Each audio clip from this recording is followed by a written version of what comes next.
Welcome to the Alpha Pickleball Podcast, where we slice through the noise to bring you the juiciest insights, strategies, and stories from the dynamic world of pickleball. Join us as we serve up engaging conversations with top players, coaches, and enthusiasts, giving you an ace perspective on all things pickleball. Whether you're a seasoned pro or just stepping onto the court, get ready for a volley of knowledge that'll elevate your game to alpha levels. Let the rallies begin. All right, welcome again to the show. I'm your host, Tats. Today's guest is Wes Burrows. Wes, professional pickleball player. Welcome on the show. Thank you very much. Glad to be on here. Great. So you're in your car. Where are you going? Well, I do medical sales for work, so I just finished a surgery nearby in Kaiser Panorama City, and now I'm just driving around. With medical sales reps, we tend to drive a lot, so I listen to a lot of podcasts, and I don't know if you know, but my buddy Sam Query, my partner, has a tennis podcast that I've been listening to, so it helps pass the time. Yeah, that's very cool. It's kind of neat, huh? I mean, I think you play college tennis, and now you're back competing again. What's that experience been for you? Yeah, I mean, I kind of retired from tennis right after college just because there wasn't really anywhere I was going with it. My shoulder was having problems. So it's been a long time since I was able to compete at something, and certainly I never thought about playing something professionally like after college. And so it has been cool, and it's been a weird transition to pickleball. Like I've been in pickleball kind of a long time now, like 7-8 years. Oh, wow. And starting to see some of these tennis players that I maybe grew up with, some of these names are just slowly filtering into the sport. And so I'm reconnecting with a lot of my old tennis people, and definitely strange. It's just strange that I'm now a veteran of the sport, because for the longest time it felt like, there's Ben and there's Tyson and these guys that have been doing it a really long time. And I was just kind of this floater who would come over every once in a while, play some pickleball tournaments, but not really take it seriously. And now I'm kind of on the back end of my career, and it's just all these young bucks coming in, and they've only been playing 6 months, a year, and they're just really good. Yeah, it's fun. Yeah, for sure. So 6 or 8 years. What got you in it? Gosh, I want to say someone taught Sam and I, actually. We were together. It was one of his sponsors, this guy Miles Rogers. He taught us to play pickleball. It was kind of like a half rainy day, so there wasn't much going on. And played it once with him, didn't really understand it, but like he sort of mentioned that there's some really cool people, some cool houses that he goes to and plays pickleball in Beverly Hills. And he brought me to that court like a week later when Sam was out of town, and it was just the most gorgeous house I've ever seen in my entire life. The people were cool. I met Doug Ellen, who created Entourage, and he was just really he was one of those types that was always trying to find tennis players and teach them pickleball so that he could get good games. And so Doug, kind of took a liking to me, kept inviting me over, and I would play like a couple times a week at this house, and started meeting cool people, and that was kind of it. Yeah, so Sam was there from the beginning. When did he He start really taking it seriously? he would always come play with us. I mean, the ATP schedule is pretty rough. Like we talk about the PPA and whatever, the pickleball schedule being kind of hard and how many weeks it is. The ATP schedule is way worse because it's the same but international. You start in January and you really start training in mid-December, early December, and they don't stop until November. And they're going to Asia, they're going back home, they're going to Europe, they're going back home. It's just constant. So Sam, when he was home and had free time, he would come and play with us throughout, but he just didn't get the constant reps that the rest of us were getting that were playing tournaments and stuff. But this is a long time ago. This is before like you could even make any money playing pickleball. So we just did it for fun in people's backyards or wherever we get a good game.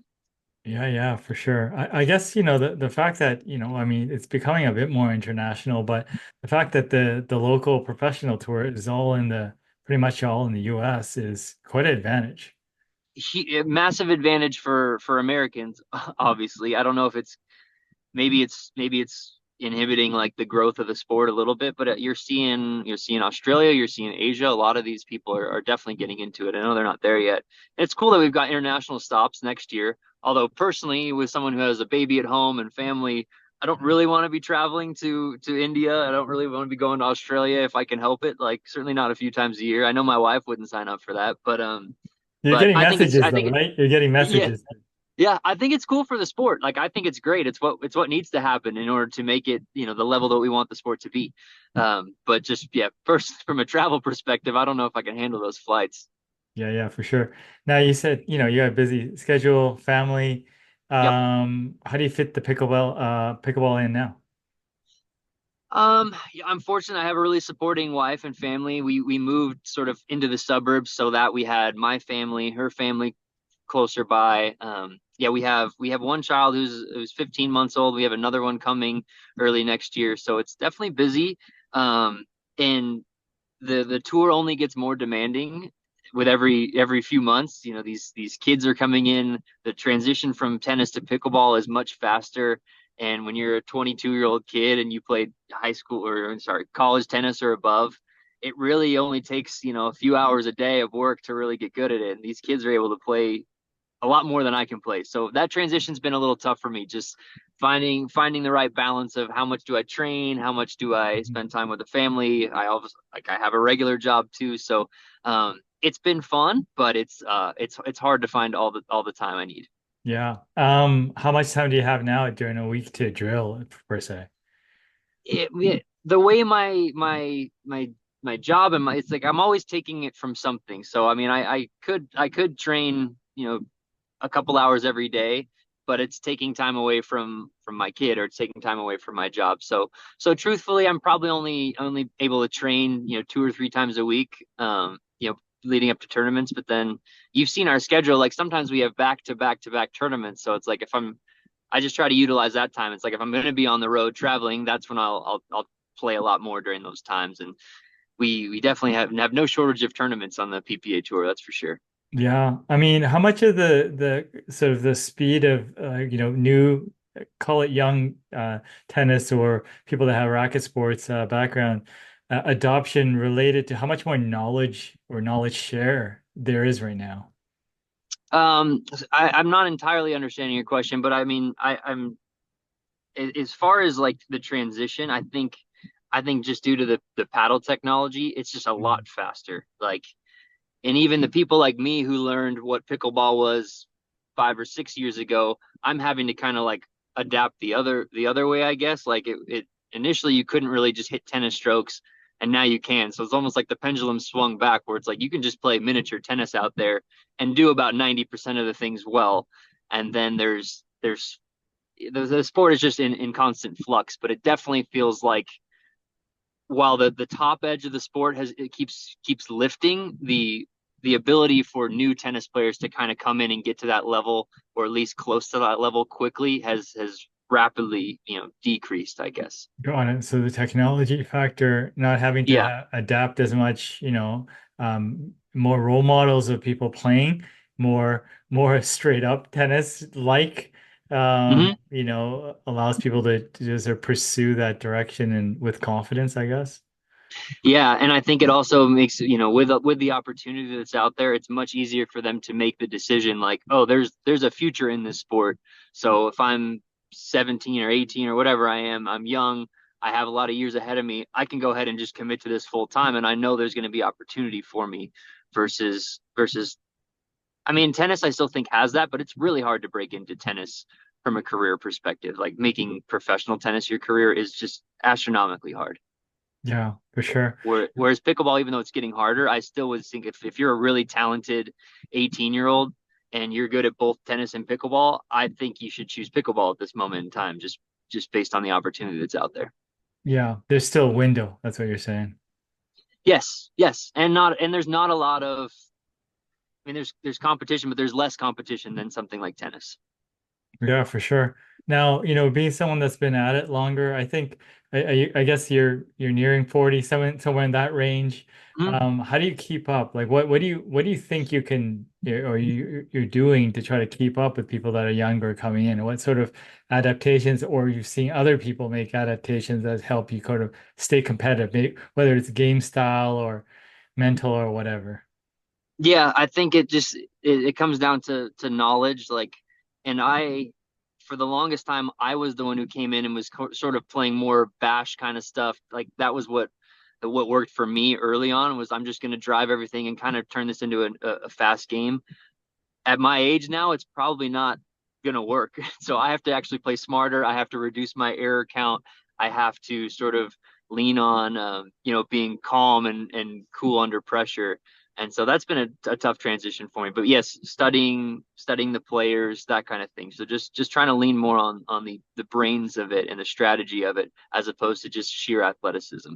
Got it. Maybe more emphasis on just putting yourselves in certain positions where you may have an Yeah. advantage versus just try to outpower someone. Exactly. I used to almost never give any thought to the strategy. It was always going to be like, oh, I'm going to win this on driving the ball low and hoping to use my hands or something like that. But the game has just got so many more layers to it that and my game has just changed a little bit. So I've had to adapt. Sure. How's your game changed? I don't get the same sort of shape and stuff I used to get. I can't generate the same power comparatively to the rest of the field. So I think it's more just has to do with that. And now, like, I had fast hands at one point. I still have fast hands, but everyone else has now we're getting young kids who've got these super fast twitch muscles. So it's like, okay, my game relative to the competition has changed, I should say. My game style hasn't really changed that much. It's just more the things that I was good at and things that I did really well are maybe not as effective anymore. So like I had a really good slice return. Nowadays, it doesn't really help you to slice a return against people because they can dip it so much better. So I've had to sort of adapt and learn how to kind of hit more of a flat or topspin return. Same with the dinks. I had a good kind of slice dink, but if you're playing someone who has a really good roll dink, that can be a problem. So it's just it's what makes the game fun. You constantly have to, the goalposts are moving around, but it's definitely been a challenge to play at a professional level. Yeah, no, it's you mentioned hands. I mean, especially with those hands, it's such a weapon. So I guess you just have to set yourself up better and put yourself in situations where, it becomes less of a factor because you have an advantage going into that battle.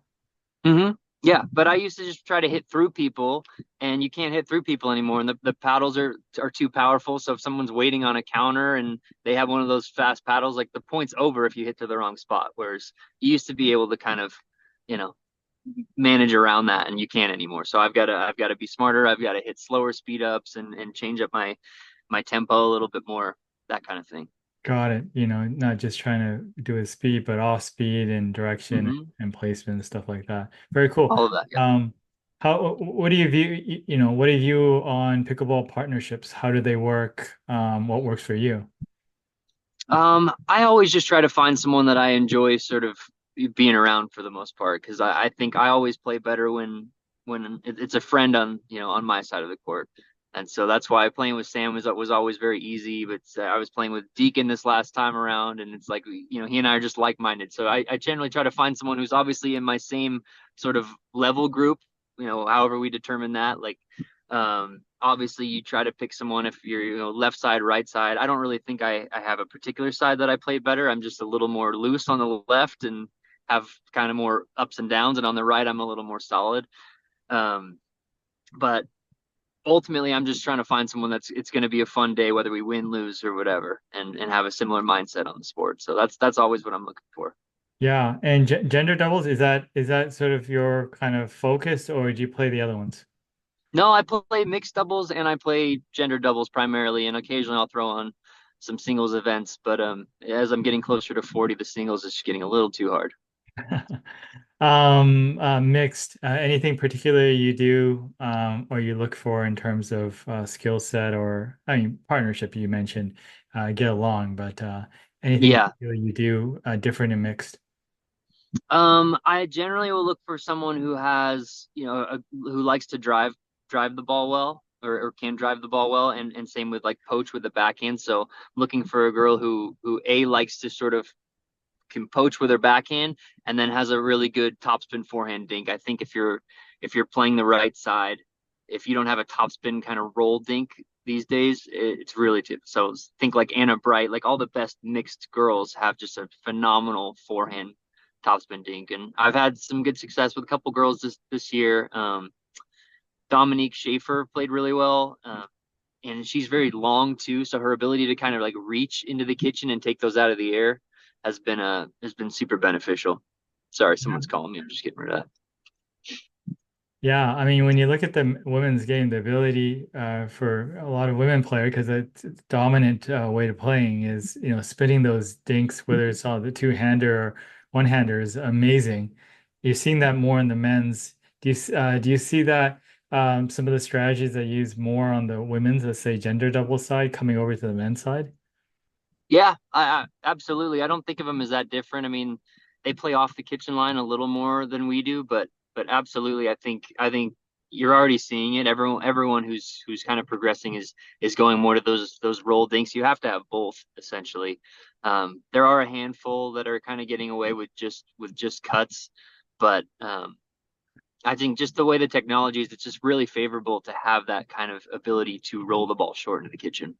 What are your thoughts on playing off the line? I mean, do you think that'll ever come over to the men's side? I mean, sometimes when you reach, you could sort of serve up a not you, but a dead dink by accident, letting it bounce and rolling it.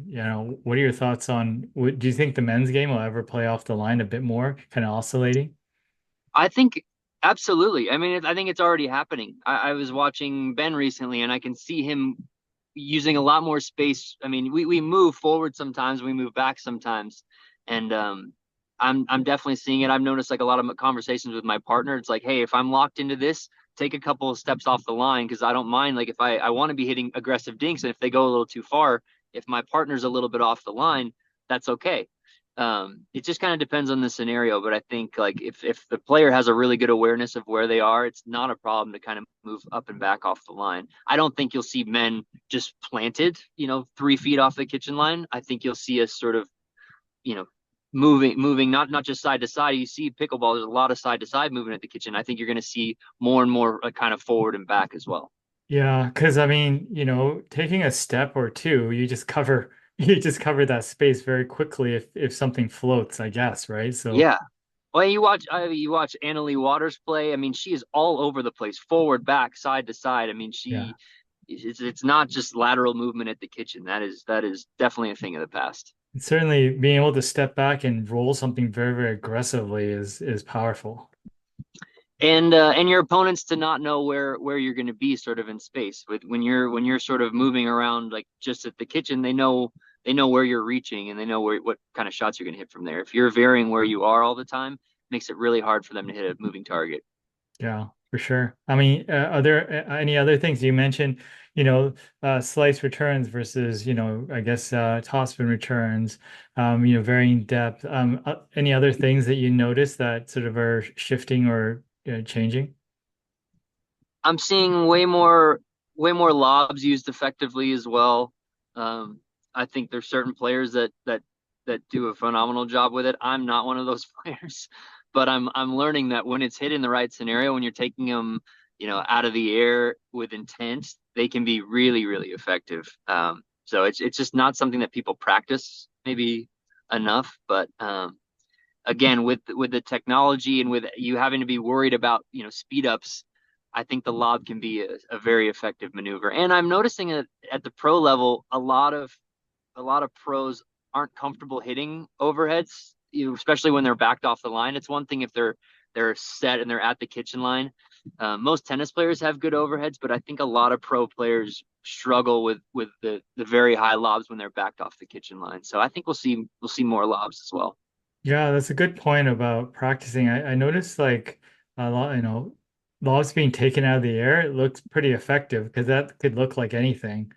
Hmm. Um, so that's kind of interesting. But yeah, for me, I'm definitely not a law person too, because I feel so bad if it get busted on a lob and your partner eats it or something. Yeah, I think that does like stop people from practicing it potentially or doing it in matches. I've definitely had a like I'm a bad culprit because I really don't practice it whatsoever. But then I'll get into a match and I'll decide like, oh, this team is really susceptible to lobs.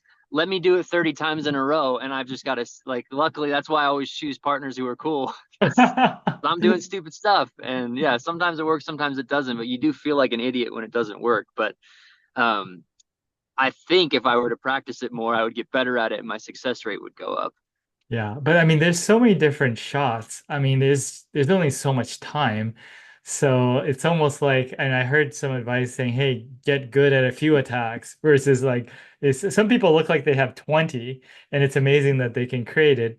But I think, for the average person, just even having one or two or Yeah, three options is a lot, right. if you're mixing it up. Right. Yeah. Not everyone can be Ben Johns. You don't need to have. It's like, yeah, get good at one attack and then two attacks and then three attacks. Right. There's no need to have all of them. And I feel my brain is the same. Like I feel myself cycling through all these different attacks that I'm not particularly good at any of them, and I'm trying to just like button mash and do something, and yeah, I get in trouble with that. So I need to probably narrow the amount of attacks I have down.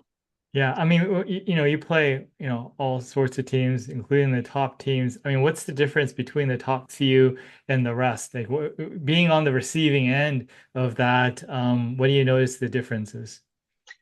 I mean, in the addition to like the normal stuff, which is that they just don't give you a lot of free points. It's just the overwhelming sense of pressure that the top teams apply. And there's a lot of ways you can apply pressure, but you definitely feel like you're being hurried. it's I'm sure it's no different than an amateur level. When you bump up in class, you start to think like, I don't have time. I feel out of position. I feel uncomfortable. That's basically what the top teams do. Like Ben and Anna Lee are doing it through a lot of different ways. It's power, it's placement, it's spin, it's their movement. So it's not any one thing they do. In addition to do not making a lot of errors, you just feel like you're being sort of slowly choked out over time. And so it's really hard to just kind of like play your normal game, because it doesn't feel like you're playing your normal game of pickleball. It feels like you're hurried. It feels like you have to make stupid decisions, and the ball just has a little more shape, a little more purpose to it than the team you played maybe in the first round. Yeah, it's interesting. I had the opportunity to sort of get some playing lessons with Steve Deacon, and he needles points of your game to find kind of the weak points. And I guess the top teams relative to that do the same thing as they start hitting all sorts of different shots and see sort of picks apart what's not working on the day or maybe a weakness.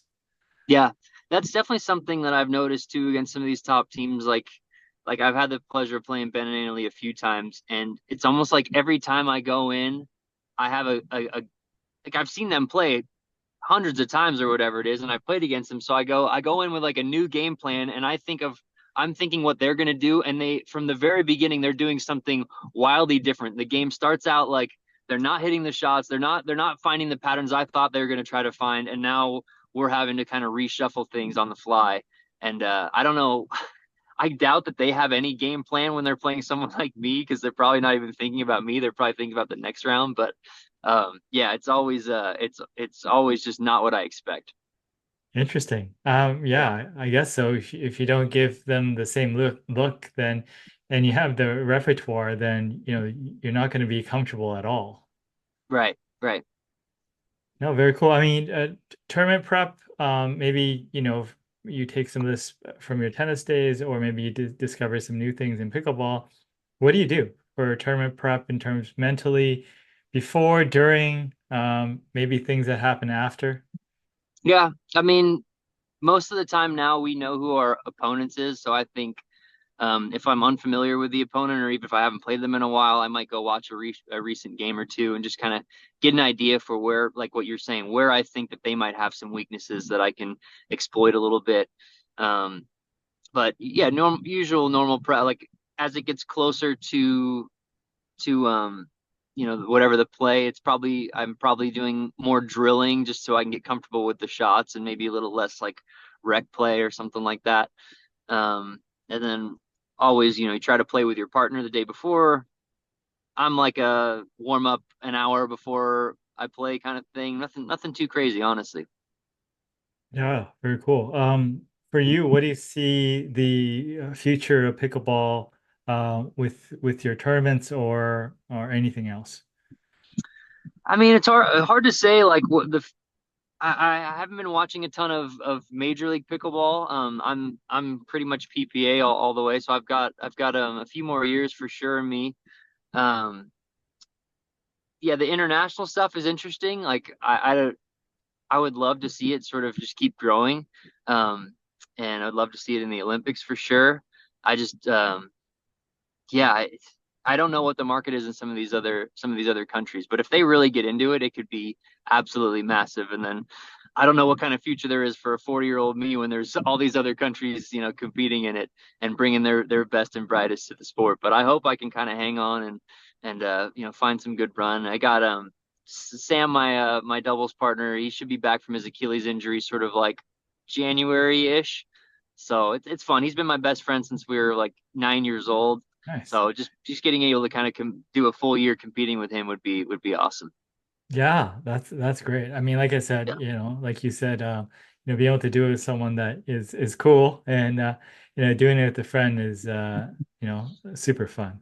Yeah, and that's another thing too that I'm sort of, I think earlier I'd sort of backed into this pickleball thing, and so I'd go play these tournaments on the weekends and not really think much of it. And now that I'm kind of committing more full time, to me, I'm really kind of dedicating myself to meeting some of the other pros and spending a little more time with them, and realizing that like we're at these tournaments 20 times a year. Like these are my buddies now. Like just making a little more effort to kind of build the social aspect at the pickleball tournaments. And you meet great people at these events, whether it's fans, whether it's whatever. Like it's a really good sort of crop of people that we have. And so trying to lean on that more instead of just being upset that I'm missing my family or something.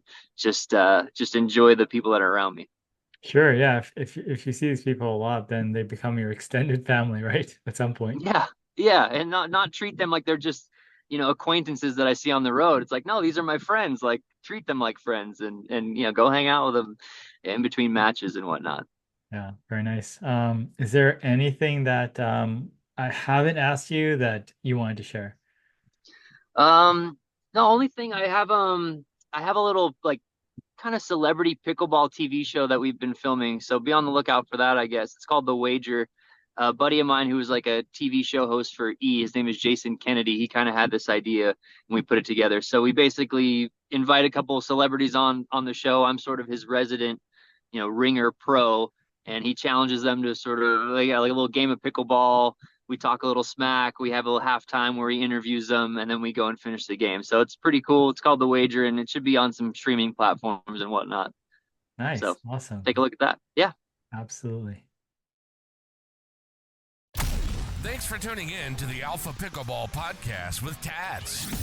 If you enjoyed today's episode, subscribe, rate, and connect with us on social media. Stay alpha on the pickleball court. Until our next session.